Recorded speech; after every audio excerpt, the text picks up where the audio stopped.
আলাইকুম। আপনাদের মাঝে নিয়ে এসেছি নতুন একটা ভিডিও। আজকে দেখুন, আমার অনেক দিন এই কোরবানি ঈদে মাংস খেতে খেতে আর ভালো লাগছে না। এদিকে ঘরেও কোনো সবজি নেই, তাই আমার আঙিনায় যে কচু গাছগুলো লাগানো ছিল সেগুলো আমি তুলে এনেছি, সুন্দর করে ধুয়ে নিয়েছি। পরিষ্কার করে ধুয়ে নিয়ে যেভাবে আমি কেটে নেব, খোসাগুলো ছিলিয়ে নেব। খোসাগুলো ছিলে নিয়ে পরিষ্কার করে, যে আমার এক হাতে মোবাইল আর এক হাতে ভিডিও করতেছি জন্য তাই। তবে এই যে আমি এভাবে ছিলে পরিষ্কার করে নিচ্ছি, নিয়ে যে আপনাদের দেখাচ্ছি।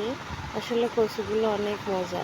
এই যে আমি সেটা লেবু দিয়ে খাবো। আমার গাছের সব লেবুগুলো এভাবে পেকে গেছে, দেখেন আসলে অনেক মজা। লেবু পাড়তে গিয়ে আমার হাতে কাটা ফুটেছে, সেখানে অনেক ব্যথা হয়েছে।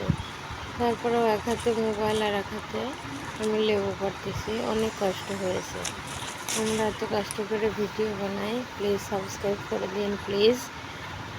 ভিডিওটা ভালো লাগলে এই যে দেখেন, আমি আজকে এই যে বাটা মশলা দিয়ে আপনাদের কচু রান্না করা দেখাবো। অনেক মজা, সেই টেস্ট। এই যে সমুদ্রের লাল চিংড়িগুলা আমি এখন কড়াইতে দিয়ে দিলাম। এখন স্বাদ মতো লবণ দিয়ে চিংড়ি মাছগুলো একটু ফ্রাই করে নেব। ফ্রাই করে নেওয়ার পরে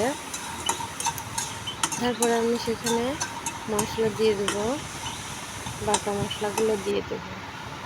আসলে বাটা মশলার তরকারি অনেক মজা, অনেক মজা, যা বলে বোঝানোর মতো না। এই যে আমি স্বাদ মতো তেলও দিয়ে দিয়েছি, সাদা তেল। তো আমি এখানে পেঁয়াজ কুচি দিয়ে দিয়েছি। এখানে আমি বাটা মশলাগুলো অ্যাড করবো। করার পরে মরিচের ফাঁকি, ধনের ফাঁকি, হলুদের ফাঁকি, সব মশলা এক এক করে দিয়ে দেবো। দিয়ে দেওয়ার পরে তারপরে আসলে বাটা মশলা দিলে কি হয়, তরকারির স্বাদ দ্বিগুণ বেড়ে যায়, অনেক মজা। এই যে সব মশলাগুলো এক এক করে দিয়ে দিয়েছি। এখন মশলাগুলো কষিয়ে নেব।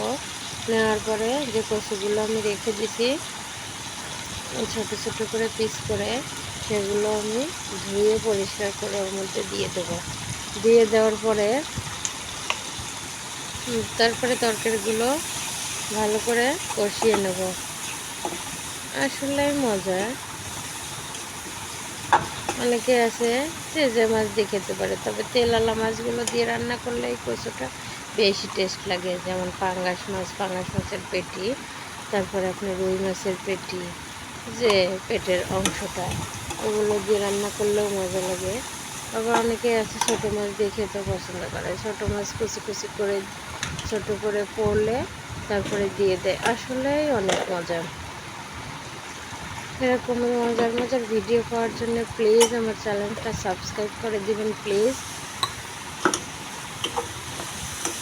আপনারা কমেন্টে ভালো ভালো কমেন্ট করলে আমরা আসলে ভিডিও বানানোর জন্য অনুপ্রেরিত হই। এই যে দেখেন কচুগুলো এখন আমি দিয়ে দেবো, পিস পিস করে রেখে দিছি। এই যে দিয়ে আমি মশলাগুলো কষিয়ে নেব। মশলাগুলো কষানো হয়ে গেলে তারপরে আমি ঢাকনা দিয়ে ঢেকে কিছুক্ষণ জাল করব, আস্তে করে দিয়ে, যাতে কচুটা আস্তে আস্তে আস্তে আস্তে নরম হয়ে যায়। অনেকে আছে মাংস দিয়েও খায়, যে যেভাবে খেতে পারে। আমি আস্তে করে দিয়ে রাখবো, তবে একদম নরম আর সফট হয়ে গেছে। সাধারণত একটু কমন, আলু বেগুন এগুলো কমন, কিন্তু কচু অনেকেই খায় না। আবার দেখা যায় কিছু কিছু মানুষের কাছে ভালো লাগে। আসলে আমার কাছে তো অনেক ভালো লাগে।